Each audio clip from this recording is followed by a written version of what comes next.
શિક્ષણ એ ફક્ત અક્ષર જ્ઞાન નથી, લખતા વાંચતા આવડી જાય, સારું અંગ્રેજી બોલીએ.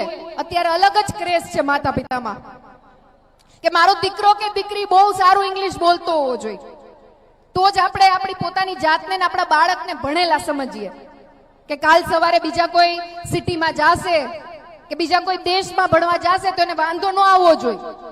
આપણા પરિવારમાં, આપણા કુટુંબમાં એક અલગ માભો આપણો બનવો જોઈએ કે મારી દીકરીને જો હમણાં બોલશે રેન રેન ગો હવે.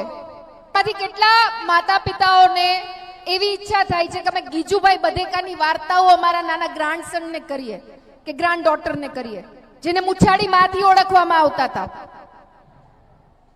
None, Harry Potter, Ruskin Bond, Frozen, એ બધાને ખબર છે, પણ પંચતંત્રની વાર્તાઓથી કદાચ આપણે વિમુખ થતા જાય.